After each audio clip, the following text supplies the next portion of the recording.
you hear me? Because I'm talking at you. Can you hear me right here? Yeah. You can hear that? Yeah. It's primary season again, and this time around it's more practical than ever to make yourself heard.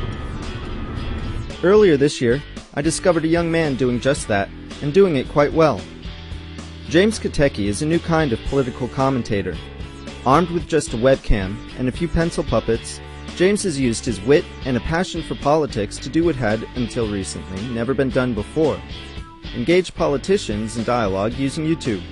Congressman Ron Paul, thank you so much for joining me. Thank you. In my dorm room. I decided to pay James a visit and made the trip to Washington, D.C. to ask him a few questions. My name is JamesKotecki. I'm a senior at Georgetown University, and I upload videos to YouTube about politics. And mostly what I do is comment on the politicians who are themselves using YouTube, and I talk about how well they're doing and how they can improve. Since about 7th grade, I've always been really interested in politics. I don't really know why, but I think it was just the first time I thought I should be interested in something, I became interested in politics.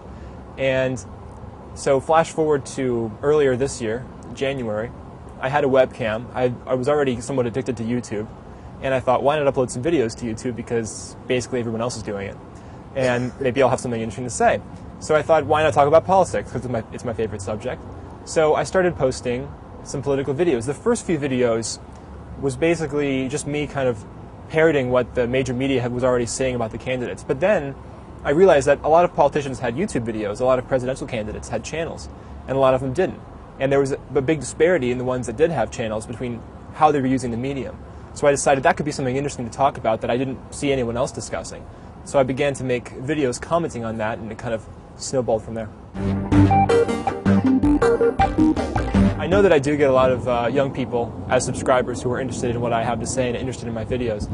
But I also know that there are a lot of people from a variety of age groups, and it's certainly not just limited to 18 to 30 crowd, although that's probably the bulk of it.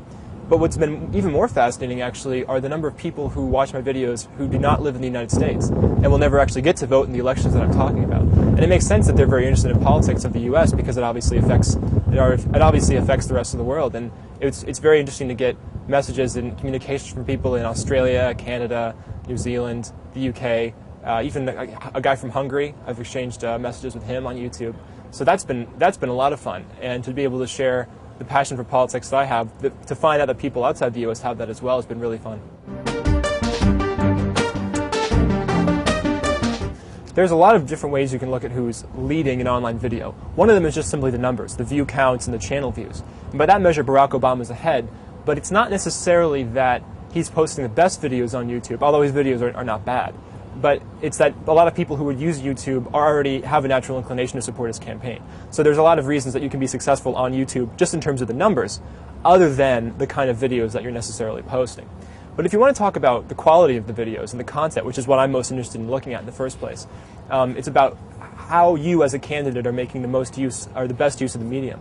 And the thing that I've been giving advice to candidates on for a while is treat it as a two-way conversation, a natural, casual two-way conversation, not as a one-way communication channel like on the news or like on a campaign commercial where you're just going to say your piece and just put it out there, where people can talk back to you and then you'll talk back to them, calling them by name, dealing with their issue specifically. You don't have to respond to everybody, but it's a good thing to respond to some people, to at least make it look like you care about people as individuals.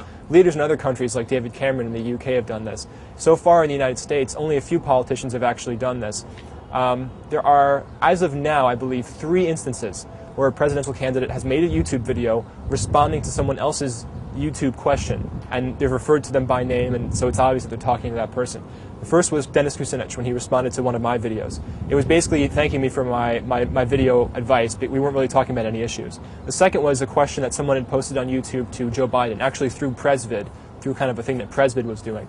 And he answered the question in a YouTube video. Someone else was filming that video, and it didn't necessarily look like he was watching the video. It looked like someone had just posed the question to him. So it was a little bit stilted, but it was better than nothing. And the third has been Mitt Romney, because now YouTube has started something called the YouTube Spotlight, where candidates can ask a question to the YouTube community, people can respond with videos to that question, and then the candidate will then make videos at the end of the week responding to those videos. So all the candidates, or most of the major candidates, I think, are planning on doing this. The last week, Mitt Romney was the first candidate to do it.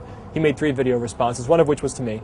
But I think so. Candidates are starting to get more the hang of it, but they have to realize you don't just need to wait until you're in the YouTube spotlight to have this kind of conversation. You can be having it constantly and all the time. And the candidates, I think, who are best at doing that in a real, casual, and open way are the candidates people are going to say, hey, that guy really cares about me, he really cares about individuals, and this is a real human being, a real person, and not just the glossy politician that we've been used to for so long. People should ask politicians questions on YouTube. I've been encouraging politicians to answer questions a lot, but what I realized actually is that a lot of politicians who ask for questions, sometimes they do ask for questions on YouTube, but no one really uploads anything. So it is really early in the campaign season yet, but this is a long campaign and we have a lot of time to ask our politicians things. I think we should take advantage of it. So I would say the more people upload questions for politicians and make them as video responses to what politicians have to say, so that at least someone on the campaign staff watches them, the more videos people are uploading asking candidates questions, the more candidates are going to see that this is something that should be taken seriously, and the more hopefully they'll realize that an ongoing and sustained dialogue will be a good thing for them, it'll be a good thing for their campaigns, and hopefully a good thing for the democratic process in general. I think for many years, especially since the dawn of radio and certainly television, politics has been generally a very one-way medium, where the leaders, the politicians will communicate via these messages. They're very glossy, especially in recent years become very scripted, very much the purview of media specialists and PR people in terms of exactly how a candidate looks in a very controlled image. And that worked very well for many years in those mediums. But now we're seeing people starting to demand and to be more interested in reality, to be more interested in the casual aspect of what a candidate is and who they really are as a person, kind of more maybe behind the scenes, behind the glossy political veneer that people will have. And that doesn't mean you have to appear on presidential, don't get me wrong. But maybe just there's a time and place for everything, and I think people are wanting that more when they see it on YouTube. And so to see politicians in this way dialoguing directly with the people, it's almost like we're getting back to a simpler time almost, when politicians didn't have radio or television to communicate, and when they wanted to talk to people, they really would go out and talk to people, and that was the best way of getting the message out there. Obviously, with a country of 300 million people, you're not going to get a president to be able to talk to everybody individually. And if you have 300 million video responses, they're not going to be able to respond to all of them. But at least now we can have that interaction on the individual level with people who don't have to physically be in the same place as the politicians. And that's what's really exciting, and that's what I hope moves it forward. And the best part about it is, it doesn't have to be just a dialogue between politicians and their constituents. It can be a dialogue between the voters and the people of the country themselves about what they think is the best policy, what they think are the best ways to move forward. You can find a lot of different links to things on JamesKotecki.com, and I post all my videos there. And my YouTube screen name is Emergency Cheese. And people can also find all of my videos at youtube.com/emergencycheese.